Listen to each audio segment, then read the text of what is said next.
Assalamualaikum warahmatullahi wabarakatuh. Perkenalkan, nama saya Siti Maisaro, NIM 1194049. Di sini saya akan mempresentasikan tugas akhir dari saya yang berjudul Monitoring Kesehatan Tubuh menggunakan metode Wireless Body Area Network. Selanjutnya terdapat daftar isi. Yang pertama ada pendahuluan, di mana terdapat latar belakang, tujuan, rumusan masalah, batasan masalah, manfaat penelitian, sistematika penulisan. Selanjutnya itu landasan teori yang terdapat literasi dari jurnal-jurnal. Selanjutnya bab 3 metodologi penelitian. Ada metode, alat dan bahan, jadwal penelitian, dan diagram alir. Di dalam latar belakang tugas akhir saya yaitu kemajuan teknologi, komunikasi, dan informasi digital sekarang telah melingkupi semua lini kehidupan manusia, termasuk juga dengan teknologi komunikasi nirkabel yang dimanfaatkan untuk pemantauan terhadap parameter tertentu, yaitu pada Wireless Sensor Network atau WSN.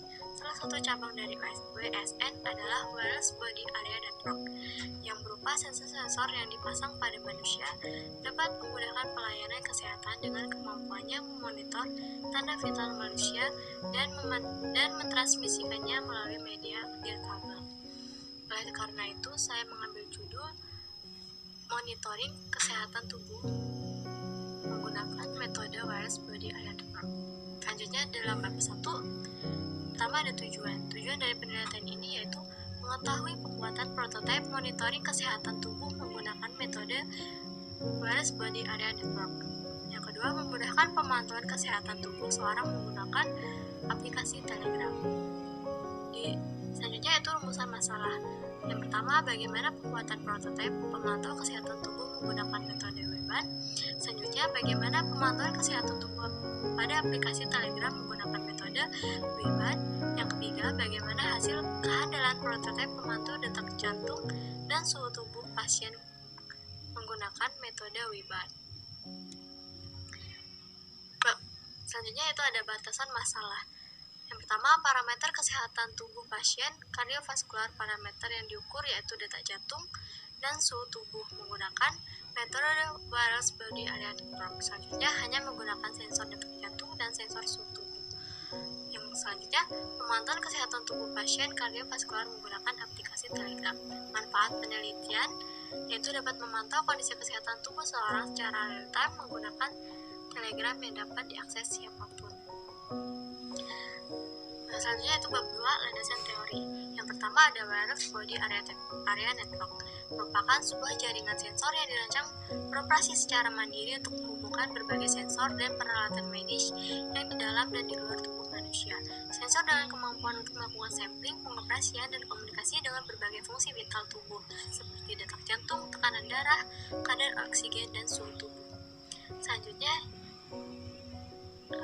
terdapat gangguan kardiovaskular, di mana gangguan kardiovaskular ini merupakan pembunuh nomor 1 di dunia. Penyakit jantung menjadi perhatian nomor 1 dalam aplikasi layanan kesehatan.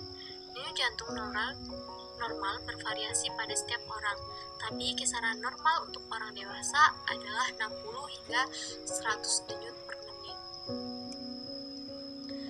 Selanjutnya yaitu suhu tubuh, di mana Badan Kesehatan Dunia atau WHO mengatakan bahwa 36,5 sampai 37,5 derajat Celcius adalah suhu tubuh yang normal. Suhu tubuh normal pada setiap orang juga berbeda-beda tergantung usianya, ditunjukkan pada tabel berikut. Pada tabel ini menunjukkan bahwa suhu tubuh orang dewasa masih lebih rendah dibandingkan suhu tubuh pada bayi. Selanjutnya alat yang kita gunakan, yang pertama yaitu ada pulse sensor. Pulse sensor adalah alat medis yang berfungsi untuk memantau kondisi denyut jantung manusia. Rangkaian dasar dari sensor ini dibangun menggunakan fototransistor dan LED. Yang kedua ada sensor DS18B20, adalah sensor suhu digital seri terbaru dari Maxim IC. Dulu yang buat adalah Dallas Semiconductor. Sensor ini mampu membaca suhu dengan ketelitian 9 hingga 12 bit. Rentangnya min 55 derajat Celcius hingga 125 derajat Celcius dengan ketelitian plus min 0,5 derajat Celcius. Selanjutnya itu menggunakan alat NOT menggunakan sensor Node MCU ESP8266, di mana Node MCU ESP8266 ini merupakan pusat kendali utama dan sebagai penghubung dengan internet.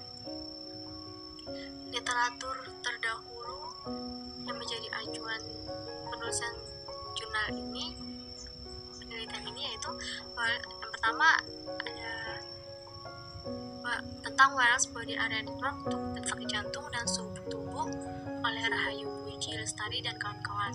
Yang kedua, rancang bangun alat monitoring detak jantung dan suhu tubuh berbasis Android oleh Gung Gamara. Dan selanjutnya ada implementasi sistem monitoring detak jantung dan suhu tubuh manusia secara wireless oleh Mukhlis Agung Saputro dan kawan-kawan. Selanjutnya bab 3 yaitu metodologi. Alat dan bahan yang saya gunakan, yang pertama yaitu ada pulse sensor untuk mengetahui detak jantung. Yang kedua yaitu sensor DS18B20 untuk mengukur suhu tubuh. Dan selanjutnya itu Node MCU sebagai penghubung ke internetnya yang akan disambungkan ke laptop atau Android. Diagram alur penelitian ini, yang pertama yaitu mulai melakukan studi literatur, melakukan analisis perancangan sistem, perancangan prototipe dan software, pengujian alat. Jika alat berhasil, maka alat akan melakukan penelitian. Selanjutnya jika alat tidak berhasil, maka melakukan perbaikan, pengujian alat lagi. Setelah penerapan alat, selanjutnya mengambil data. Setelah itu menganalisis hasil penelitian dan selesai. Diagram sistemnya, yang pertama pulse sensor, terdapat sensor detak jantung, selanjutnya sensor suhu tubuh akan dihubungkan dengan Node MCU, di mana Node MCU ESP8266 ini akan terhubung dengan internet, yang kemudian datanya akan dimasukkan ke smartphone, yang kemudian